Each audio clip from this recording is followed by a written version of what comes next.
This is Manindrabu from Batam. I love listening to Gold FM, only the classic hits. I'm Sela Sadakau from Vatupula. I only listen to Gold FM, only the classic hits. Gold Benaka, I'm Vale and I'm working at Golden Grove Resort and I love listening to Gold FM because it plays a really wide range of classic music. I'm Saini Sakio from Kashmir Wotoka. I like Gold FM, but only the classic hits. Gold FM, only the classic hits.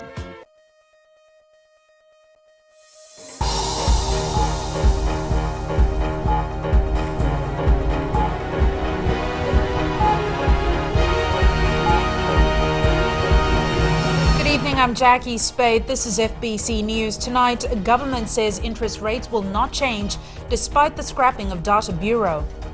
Ministry says Fiji is progressing towards ending the violence against women. And electoral administrators learn how to run elections better.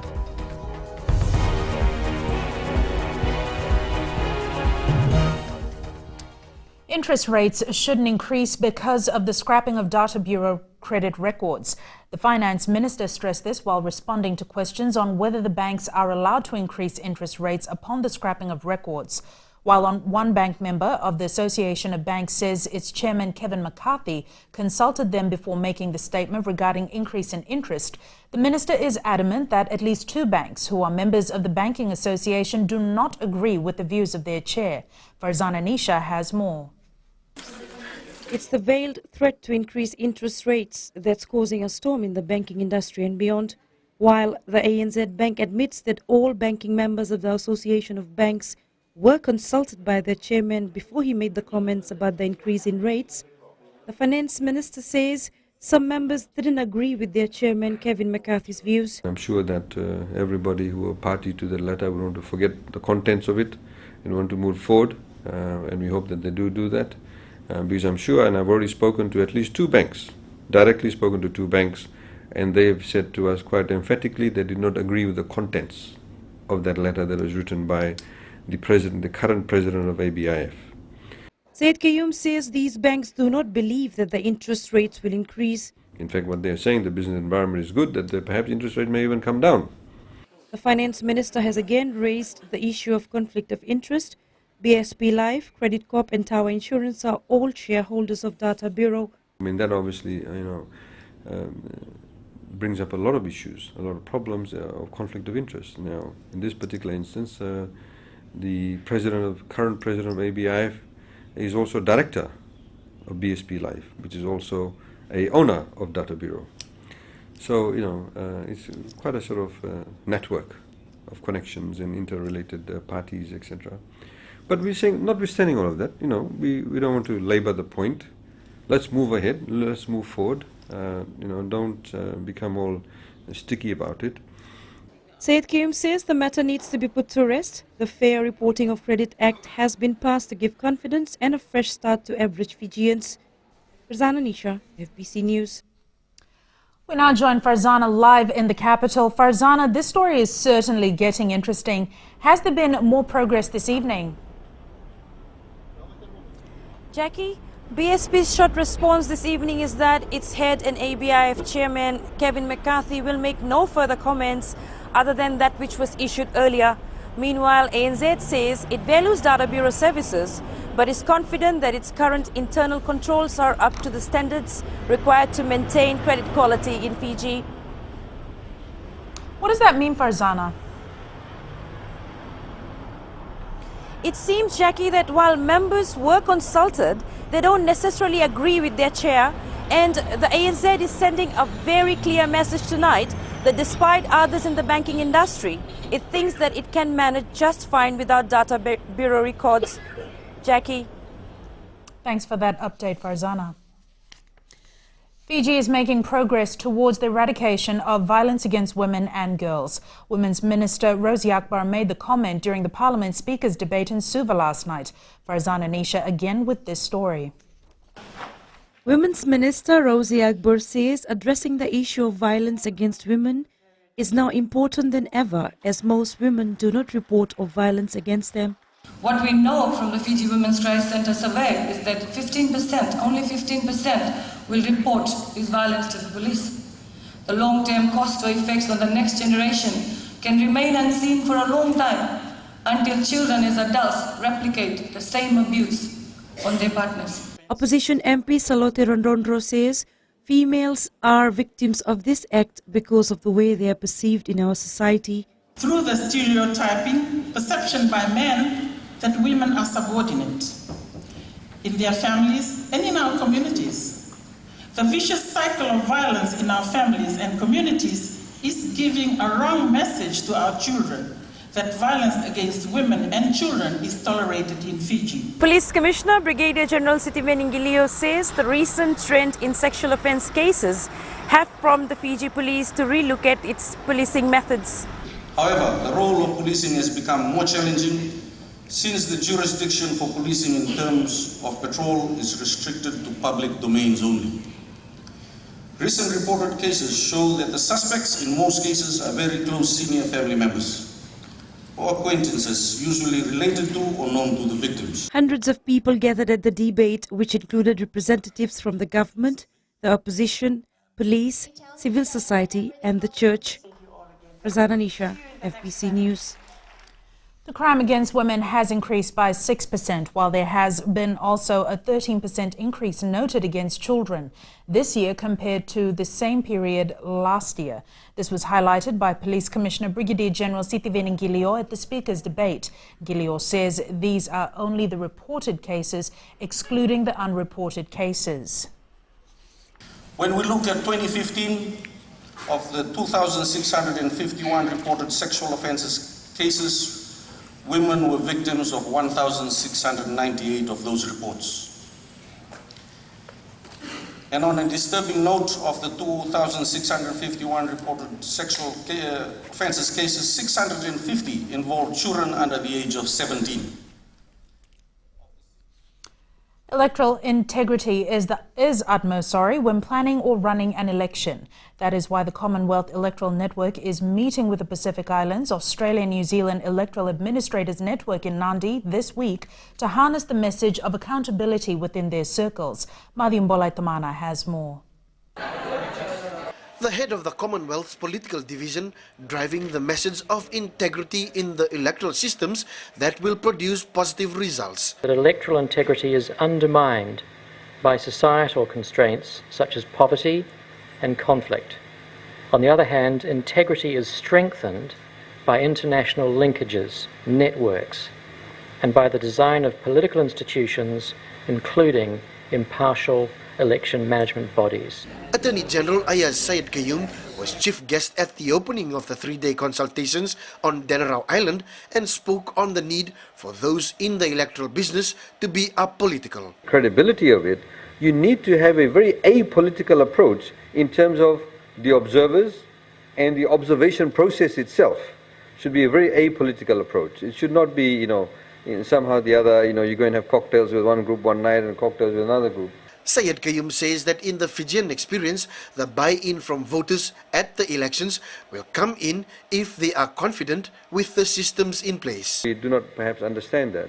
If you have a system that has integrity, where people actually have a buy-in and actually feel confident in the processes, then you'll have a lot more active participation. The three-day consultation in Nadi will see participants mull over and discuss the mechanics of an election-based universal suffrage and political equality, one that is professionally impartial and transparent in its preparations and administration throughout the electoral process.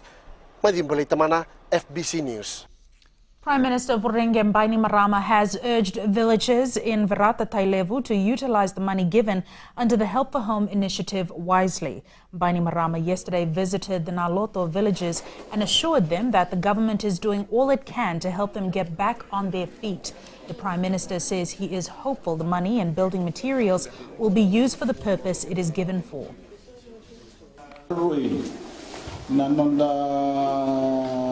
Some countries have offered assistance plus cash to Fiji to help rebuild lives and homes. The assistance has also been given by the people of Fiji. I'm reminding you not to abuse the money. Police are still gathering evidence in relation to the alleged stabbing of an Asian woman in Kinoya Nisinu yesterday. Police say they are gathering information to determine the circumstances surrounding the alleged attack on the 33-year-old woman. The victim remains admitted in the CWM hospital. No arrests have been made. However, the suspect is known to the police. The victim was found inside the Yi store and bakery in a pool of blood by a customer. Meanwhile, the post-mortem examination of the 15-year-old student has been conducted. The results indicate the cause of death to be drowning, and investigators are still trying to determine the reasons as to why the victim committed the act. Once the investigation is completed, the file will be sent to the resident magistrate for inquest. Coming up on FBC News, Red Cross needs $14 million for Cyclone Winston rehabilitation. And Digicel boss talks about company's progress in Fiji. Stay with us.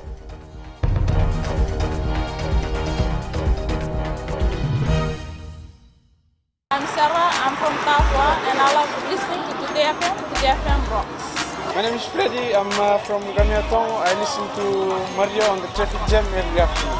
Hi, my name is Salah, I live in Asinu. Today FM rocks. My name is Denasa and I'm from Lutoka and I love listening to Today FM. My name is Ulamila, I work at Golden Point Resort. I love listening to Today FM, it rocks in Raki Raki. I'm Mary from Mandera. I love listening to Today FM. Today FM rocks. We love listening.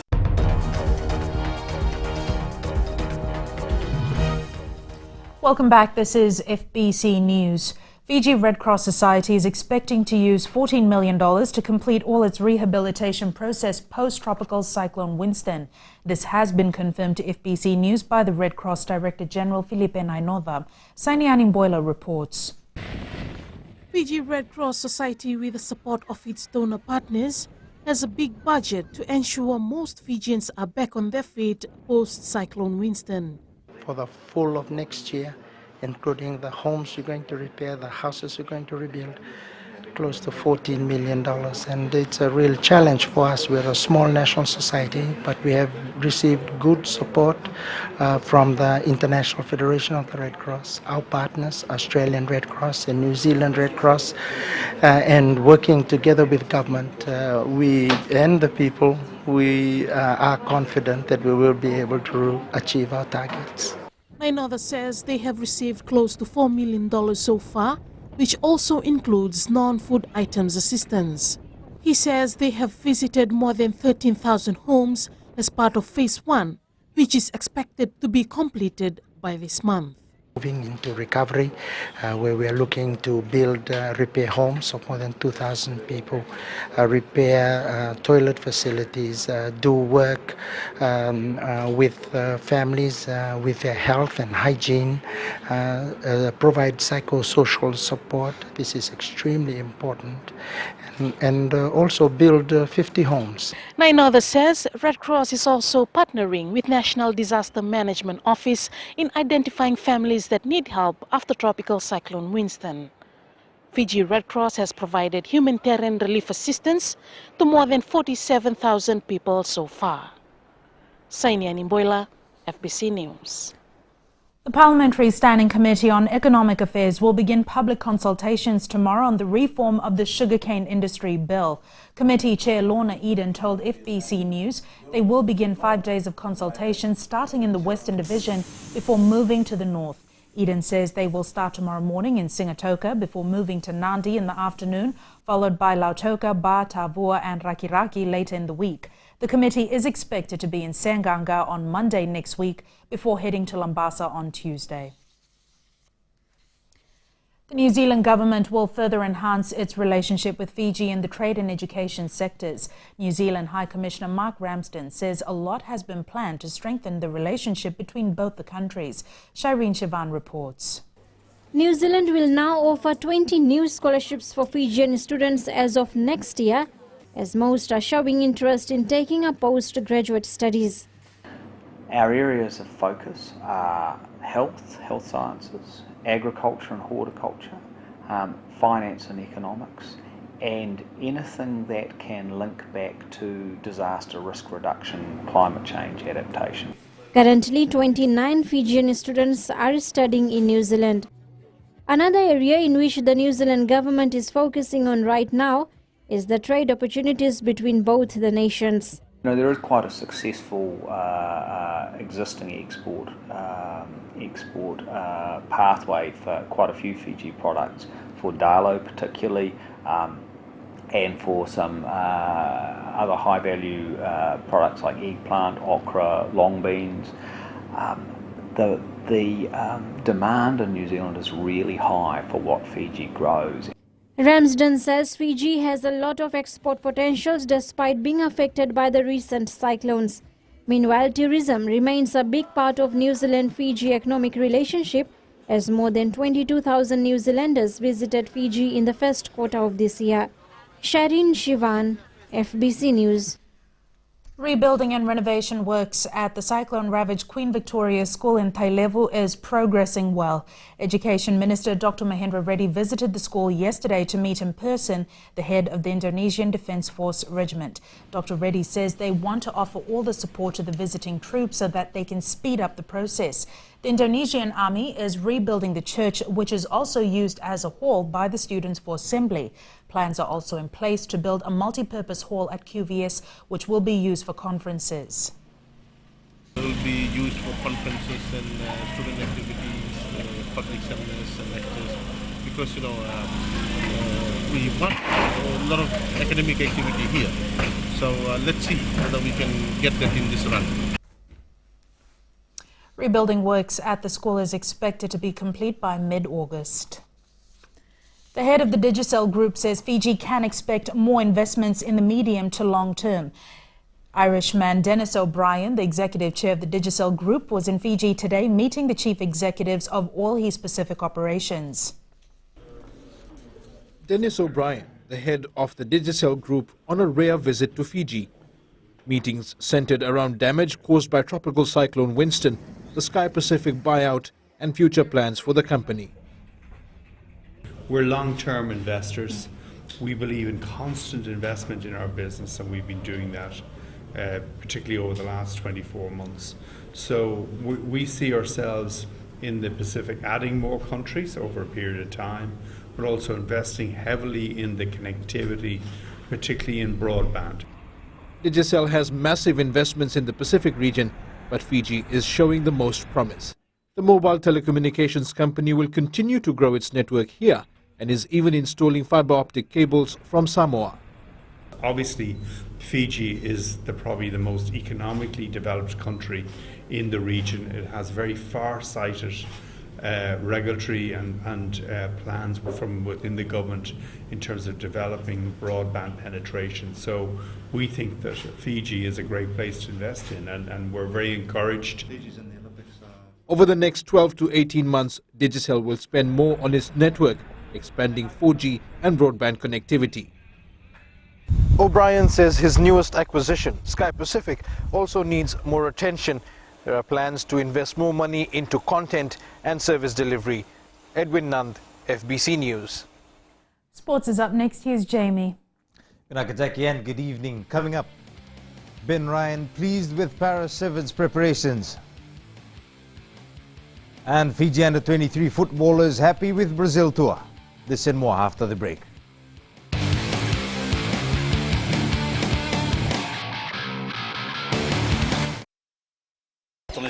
Tua, ongonia saurara, ondo wulwul tagituna na TV ni na market e tawa.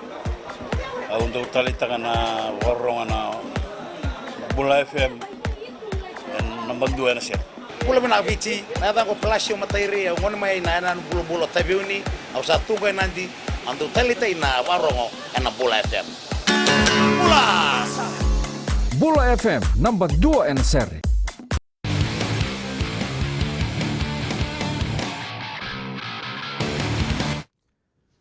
The remaining overseas-based inclusions in the Vodafone Fiji 7 squad have joined camp in London, and coach Ben Ryan continues to be impressed with his players' performance at training. While the regular 15s boys will need to adapt quick fast ahead of the Paris tournament, Ryan says they've all worked hard and earned the opportunity to try out for the team. Rohit Deo tells us more. The Fiji 7 side is getting climatized to the change in atmosphere in London before they travel to France for the Paris tournament. Training's been good in London, you know, it's an acclimatisation camp, so getting ourselves ready for Paris and getting over the jet lag and the travel, which was considerable. And I think we're now finally finding our energy levels coming back, and the boys have been in good form. Overseas-based players Leone Nakarawa, Joshua Tuisova, Oisea Nayadalevu and Samisoni Viriviri have joined the team. The overseas players had gelled immediately into on and off the field. Obviously, they haven't had the fitness of the Sevens boys, but they all look good. They're all class players, and they're all great off the field as well. Ryan Ed's given their form, and if given a chance, these players are sure to shine in the next two tournaments. If they're selected, Nakarawa, Naislevu and Tuisova, I'm expecting them to play well. That's why they've been selected. Anyone that plays for Fiji Sevens team isn't given it as a gift. They're given it because they've earned it. I've watched them play well in France. They've made themselves available. They've had sacrifices by doing extra training. Fiji is pooled with Samoa, Scotland and Wales in Paris. The side plays Scotland in their first match at 5:44 AM on Saturday. You can watch the entire tournament live right here on FBC TV. Rohit Deo, FBC Sports. Still with the Paris Sevens, Nick Cummins is ready to make his return for the Australian side. He has been impressive at training and will be a player to look out for at the tournament. The Malolo rugby side will face its toughest battle yet in the Skipper Cup competition this season when it meets Naita Siri on Saturday. After wins over Tavua and Maduata in its first two games, the recently promoted side will be put to the test against a more seasoned Naita Siri outfit. The match kicks off at 3 p.m. at Nausori's Ratu Thakambau Park this Saturday, and you can catch the live commentary of the match on Bula FM. The Vodafone Fiji Under-23 side returned from its 4-match tour of Brazil today. Despite not registering a win, coach Frank Farina says his players got the exposure they needed ahead of the Olympics. Rohit Deo reports. Back from having a taste of what to expect at the Rio Olympics, the Fiji Under-23 side is pleased with what they have learned in the past fortnight. The tour was fantastic. It was everything we wanted. We played against 4 very good sides in terms of experience for our players. We got everything out of it that we wanted. The results weren't great, but that's not what we were looking for. In the 4 matches played, the Fijians conceded 18 goals and scored 4. I think the small things, like we couldn't keep the ball. And when you're playing against good sides, you're defending for 90 minutes, and you're running, you're chasing. When we win the ball, we were losing the ball straight away. So I think the biggest thing for us is possession, to keep the ball. Alvin Singh captain side used this tour as a build-up for the Rio Olympics in Brazil in August. This is the first time a team from Fiji will compete in the football competition at the Olympic Games. Rohit Deo, FBC Sports. The best Fijian surfers converged at world-renowned surf destination Cloudbreak over the weekend for the 2016 Cloudbreak Fiji Pro Wildcard Trial Surf Competition. 12 surfers aged 17 to 37 competed for the opportunity to represent Fiji at an upcoming international professional surfing event, the World Surf League's Fiji Pro in June. Tivita Ngukila won the event and will be Fiji's representative at the Fiji Pro, to be held from the 5th to the 17th of June. That's it from sports this evening. It's back to Jackie.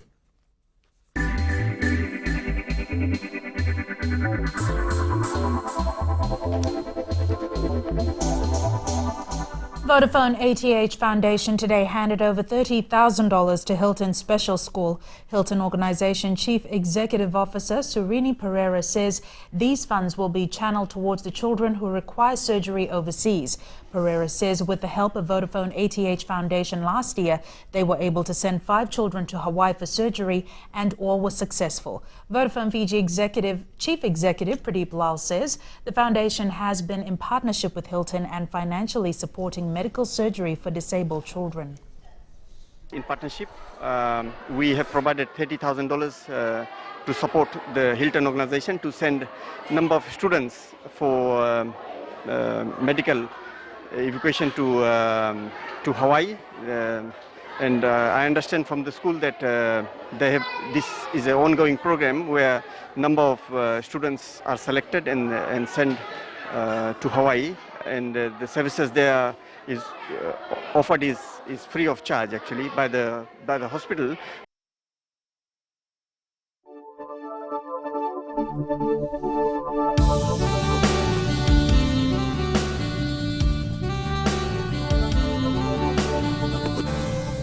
Cloudy weather conditions prevailed over most parts of the country today. Looking at the temperatures, Sabu was the hottest on 30 degrees, while a host of other centres ended the day on 28. Mombasa was the coolest on 27 degrees. For tomorrow, it's cloudy periods with some showers about the Asawa and Mamnuga group, the interior and eastern parts of the larger islands. Elsewhere, isolated afternoon or evening showers. And the outlook for Thursday is brief showers over the interior and eastern parts of the larger islands. Elsewhere, fine apart from isolated afternoon or evening showers. Recapping the main stories for tonight, government has today said bank interest rates will not change despite the scrapping of Data Bureau. Women's Ministry says Fiji is progressing towards ending the violence against women. And the Fiji Sevens team players have impressed coach Ben Ryan at training ahead of the Paris tournament. For these stories and others, you can tune in daily to our sister radio station Gold FM. On to this week's poll question, and we are asking, do you support government's move to remove all credit history stored by Data Bureau? To answer, visit our FBC website. Send us newsworthy pictures and videos on email citizenseyes@fbc.com.fj or share it with us via Facebook page FBC News. And if you're on Twitter, follow and tweet us your news tips at FBC_news or simply hashtag FBC News. You've been watching FBC News. I'm Jackie Spate. Good night.